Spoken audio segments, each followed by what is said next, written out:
All right, so what is going on here? Basically, we have a SVG graphic and it's serving as the background. We have some type that's sitting on top of it. It's also responsive, and so that is what we'll be making today. All right, hello, Gary Simon of Corsetro, and today we're sticking with the theme of SVG in web layouts as we have for the past couple weeks, so be sure to check out those previous video if you're interested in this topic. And so today we're going to be taking a look at a tool called SVGator.com, and it's 100% free web-based interface that allows you to import your pre-made SVG graphics. So that means you create the SVG first in something like Adobe Illustrator or any other vector application. We're going to use Illustrator, and then it allows you to use a timeline, and you can very simply create animations between 4 different properties. Let's think and see if I can remember those. It's alpha, so it's the opacity, the position, scale, and rotation. All right, so we're going to experiment by creating the project that you just saw, and then we'll take it into a code editor and write some quick HTML and CSS and watch it come to life. All right, so we're going to get started here in Adobe Illustrator, though you can use any other vector application as you wish. Not going to be doing anything too insane. For the width, I'm just going to use, a 1:3 ratio, so it's going to be wider than it is taller, so 300 by 100 pixels. Hit create. Oh, but real quick, before we begin, make sure you check out my site, Corsetro.com, where you're going to find a bunch of courses on modern design and development. A lot are free, and the others you can access for the cost of buying me like a 6-pack each month. That's it.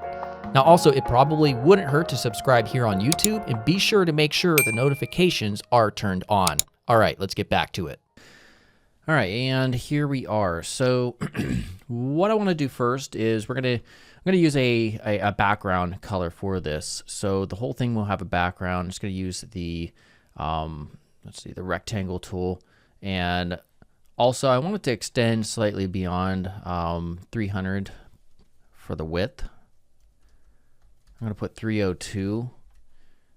And this way it ensures I don't have any edges showing. I found before I recorded this, I went through the project real quick. I saw white edges on the very right and left, even though it was exactly 300 width. So I didn't really understand that. But anyhow, we're just kind of emulated the whole print bleeding thing going on here. So this doesn't need a stroke, so 0 there, and then a fill. I'm just going to use one of the presets here. Let's see. Yeah, this is the preset I'm going to use. So this is right here in Illustrator. If you want to see the actual hex code, you can double click over here, and it's 2E3192. And we don't really need to touch this or mess with it. Let me see something here. There we go. So all we have to do is just go to our layers and lock it. This part right here. Now I am going to double click it to change it to background, because when we import it into SVGator, it will maintain the actual layer names right here, or the name for our paths and such. So let's go ahead and close that. And so for this, I just kind of want to have those ocean waves that I showed you earlier. And one easy way of doing it, yeah, you could do it with the pen tool, but you can also use here in Illustrator something called the curvature pen tool. All right, and it just helps you real quickly create Bezier curves without having to left click and hold down and mess with those directional handles. Now, I'm going to start outside quite a bit because these are going to shift left and right. So we want to have a decent amount of space for that to occur. So I'm clicking outside here. I'm going to do the next one. We just left click in this drag. And you don't have to make it exactly perfect, but as you can see, this is an interesting tool that it automatically creates your curves for you just by left clicking once. Something like that. All right, and then you can hit escape or hit the pen tool, and then at that point it will just automatically collapse these. By the way, this one doesn't look too accurate, so I may make a slight adjustment.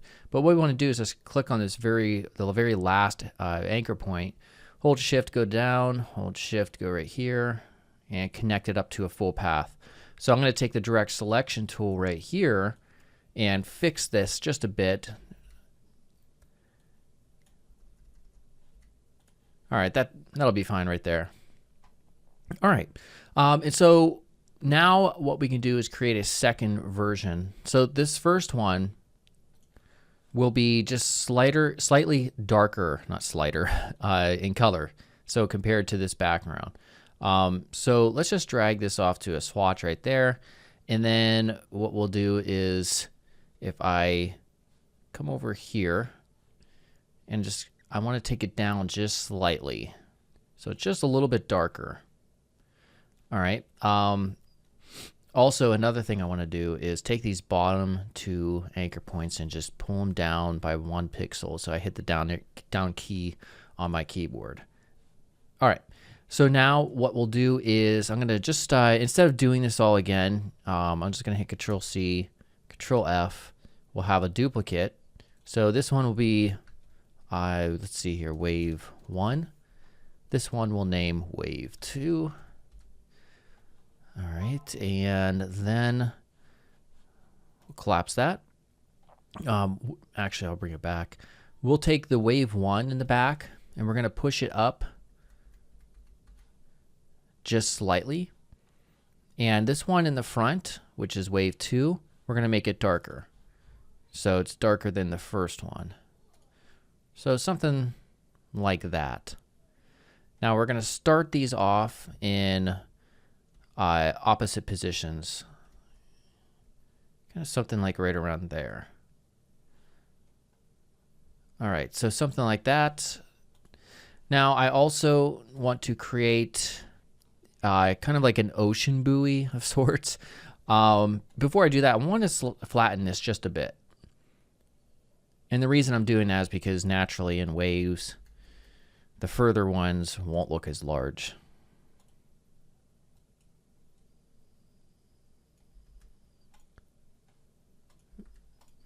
All right, something like that. Okay, so now what we'll do is go ahead and, you know what, by the way, let's take this, right click real quick. I'm going to transform and reflect on the vertical axis. And that way we have a little bit of a different look. So it doesn't look too repeated in a sense. Although, I don't know, this is kind of looking a little bit funky here. Oh well, what I've discovered is the final result will end up looking a little bit different once we get into SVGator. So we'll see. All right, so what we'll do now is create a sort of like an ocean buoy sort of thing. And so I'll just use a rounded rectangle tool and something like right around here. And we're going to make it this color, which I think it is by default, this lighter version of the wave. And it'll just blend in kind of. So I'm going to keep that right around there. All right. And by the way, if you can't scale it down, it's because we have these rounded corner angles going. So I'm going to go ahead and let's see here. We're going to duplicate that, Control C, Control F, pull this up. We'll scale this one down. All right, and then I'm going to create, by the way, I'll make some adjustments here. So if we select on these, and click over here, we can choose Scale Corners, and we can make it a little bit smaller. So let's take both of them. There we go. All right, so now we'll take the pen tool. We're just going to make something absolutely simple, which usually works out ideal for this type of design. All right, so let's take this. We're going to add it to a swatch. I don't think we added this one. All right, and then the stroke will be that. And it doesn't need a fill.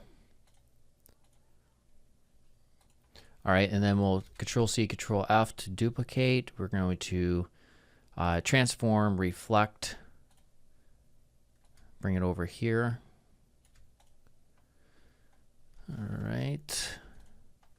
And then finally, we'll just have one in the middle, like that. That's all this is going to be. Now, what we want to do is take this and group them. So now in the layers, we have a group. We're just going to call this BUOY for buoy. And so that's pretty much all it's going to be. We're going to move this, though, into position. So if we look at this, so we have everything up here so we could see, it'll be like right around here. And that'll be its starting point. Over here would be text and stuff like that. So that should be good. All right. So once you have your composition ready to go and everything's named appropriately in your layers, then you're ready to go ahead and save it as an SVG and then import it into SVGator. All right. So I'm going to save this here. I'm just going to call it BUOY 2.svg as I saved that before. And then we're going to hit OK. And then get up SVGator. All right, so when you go to svggator.com, you're going to have to create an account. It's free. And I'll start you off usually with this one right here, this starter template. But all you have to do is just open up. To start a new project, you simply open up a new SVG file. So for me, I'm going to click Import New. For you, it might be just open or import SVG. And then choose your SVG graphic that we just did. So here it is. And here's the interface. So the interface, very simple. Elements is really just another name for layers or paths, if you will, because as we could see, why is this okay. So we can see that our buoy, we have a group here with our different lines and paths. We don't care about the actual names. That's why we didn't bother renaming them. We're not going to animate those individually, just this group. So then we have wave 2, and when you click on it, it'll select it. Also our wave 1. And it maintains the layer order, and so that's it. So our background, we're not going to be animating that. It's just these three right here. So over here, outside of that, we have elements, and then we have our animators, and this is just the different things that you can animate, and it's very simple. Position, if you want to move something around, rotate, scale, and opacity. Also, right here, this little cog gives you a little bit of just some settings information. So the duration, this is where you specify that. You could barely see that probably. Let me scale this up a little bit. You guys could see it better.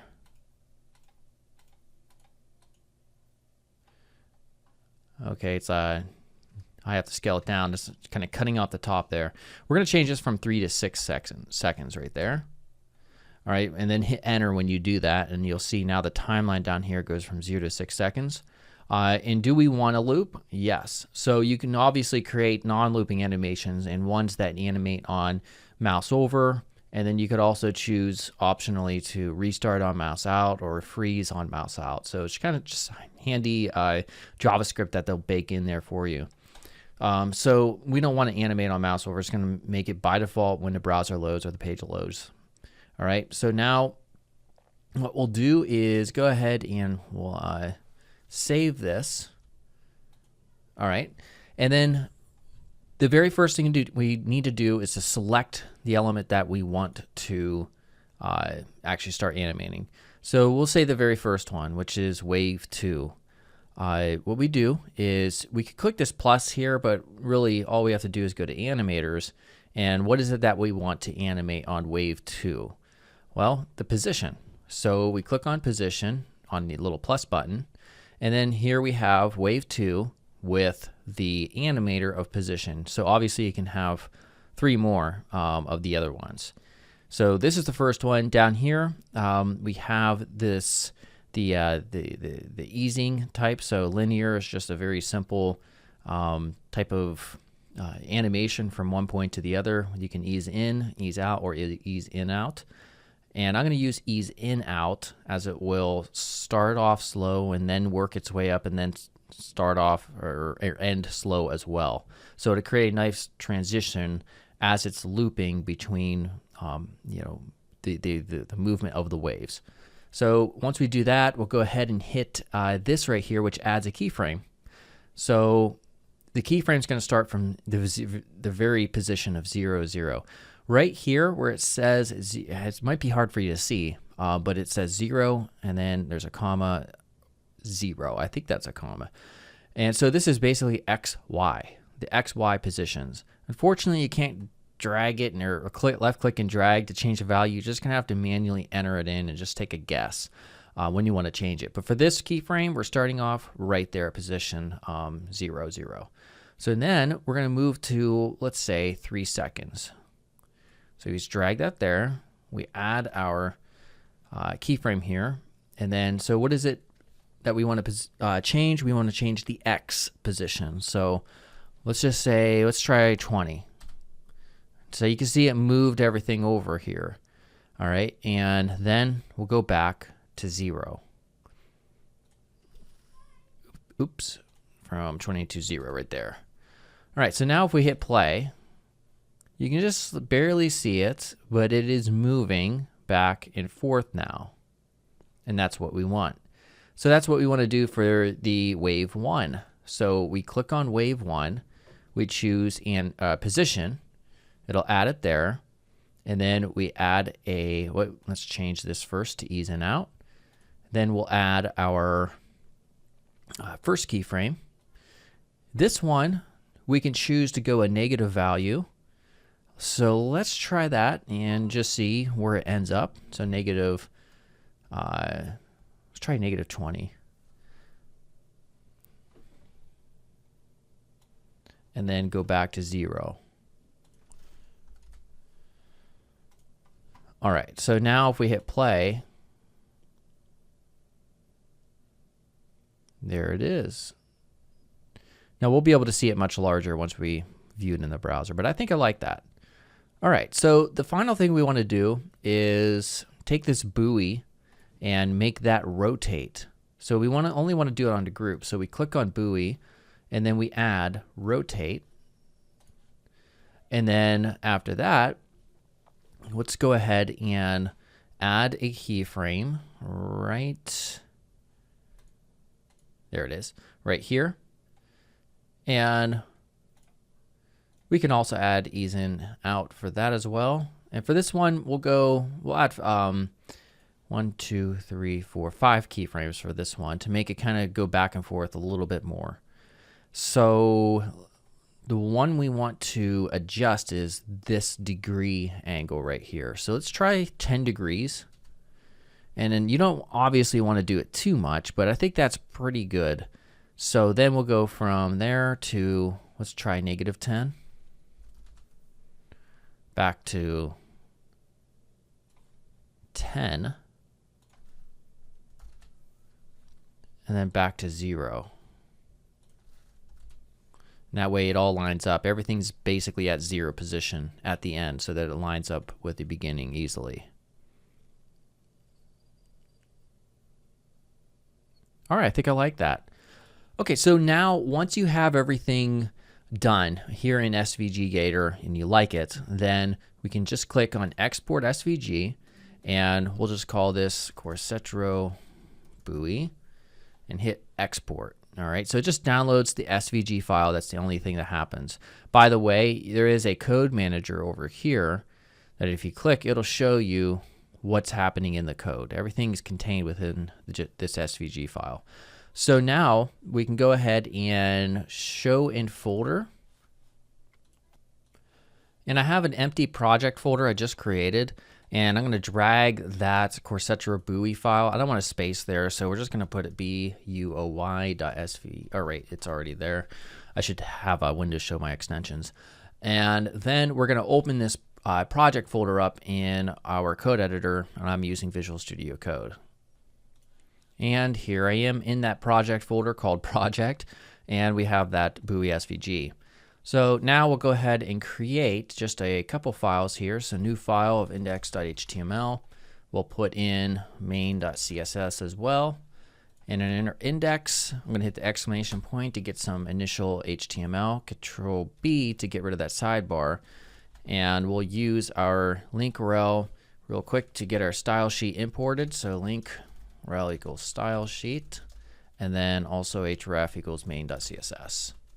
Now we're not going to have much CSS at all, but so don't worry about that. All right, and then we'll come in our main HTML. We're going to have a div ID of container, and then a div class of overlay. And this is, we're going to make this overlay class position absolute to sit on top of the SVG. And then so we're going to put one, just some type of generic title here, peace of mind, whatever. And then we'll put in a paragraph element, just some snazzy tagline or something here. All right, and then finally our last line is going to be image source, and just make our buoy SVG the value. All right, so save that. We'll go to our main CSS now, and initially just work on the body tag here. No margin, we don't want that. Font family, I'm going to use my favorite one, Montserrat. And that's installed on my machine, so I don't have to import it. It's a Google Web Font though, so you can import that on your own if you want to use the same font.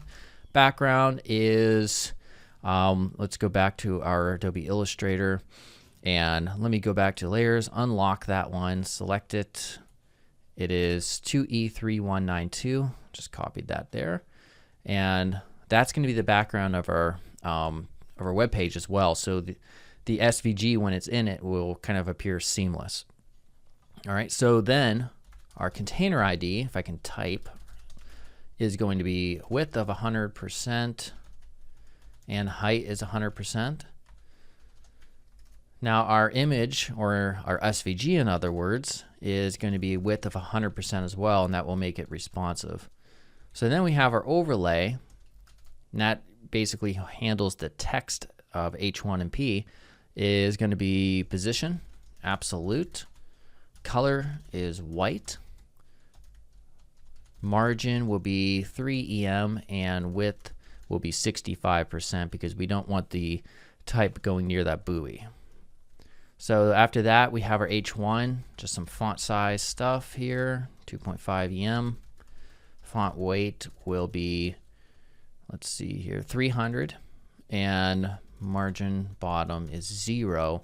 That way it doesn't push down the paragraph beneath it too much.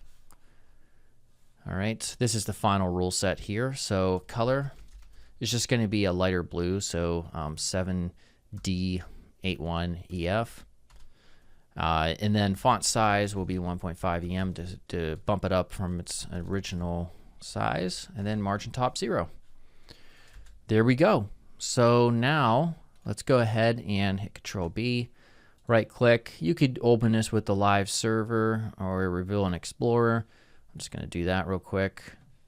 Oh, I used the wrong one. 1 second for the color code. Let me go back and grab that appropriately. It's this one we wanted. Sorry about that. All right, so we'll go back here and then go to our main CSS. There we go. So now I'll just go back and refresh, and voila. So now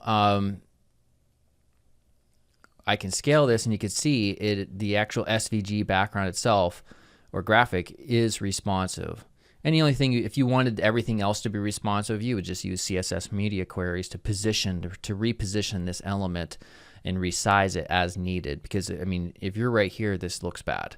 What I would do is probably just push it down using margin top, so it starts here, and then that would especially look good when you're right around here as well.